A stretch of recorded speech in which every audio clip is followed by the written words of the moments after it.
كنيسة الدمعة، رحلة من البكاء إلى الفرح على مشارف أورشليم. أصدقائي المتابعين لقناتكم بتكوجي، أهلا بيكم بفيديو جديد على القناة. وقبل ما نبدأ ما تنسوش تعملوا لايك للفيديو واشتراك في القناة علشان يوصل لكم كل جديد بننزله.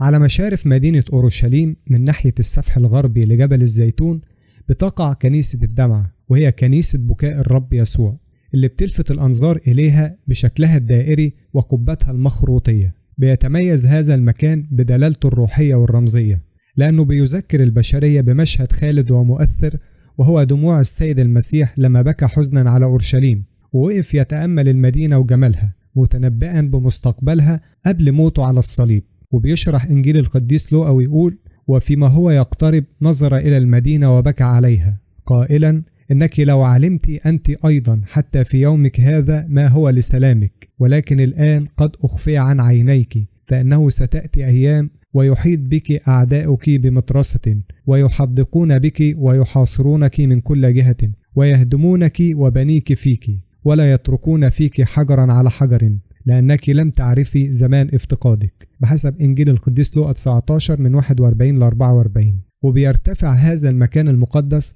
وسط مجموعة من الكنائس والمواقع المسيحية الخالدة، من بينها الجثمانية ووادي قدرون وكنيسة مريم المجدلية ذات القباب الذهبية وقبر السيدة العذراء مريم. وبتطل كنيسة الدمعة على مشهد بانورامي مذهل لمدينة أورشليم ببلدتها القديمة وقبابها وأبراجها. ويعود تاريخ المبنى الأثري إلى القرن الخامس الميلادي لما اتبنت كنيسة بيزنطية على الموقع ده، وتم اكتشاف أنقاضها وبعض من أرضيتها الفسيفسائية في سنة 1955. ونظرا لأهمية الموقع ودلالته التاريخية، شيد الرهبان الفرنسيسكان كنيسة جديدة سنة 1956 بحيث تكون بشكل يحافظ على تاريخية المكان وأثاره. وصمم البناء الحالي الفنان الإيطالي أنطونيو بارلوتزي، وبتكشف مواصفاته رسالة المزار الروحية والفنية، فتم تصميمه على شكل دائري يمثل دمعة السيد المسيح. ومن الداخل تحفة فنية رائعة عبارة عن لوحة تصور المسيح وهو يبكي على أورشليم،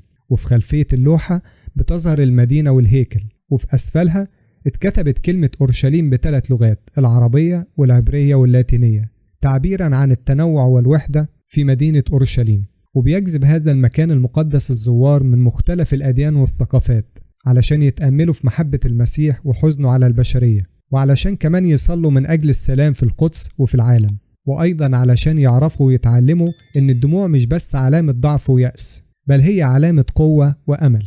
كانت دي بعض المعلومات البسيطة عن كنيسة الدمعة الموجودة في أورشليم. أشكركم لحسن المتابعة وإلى اللقاء.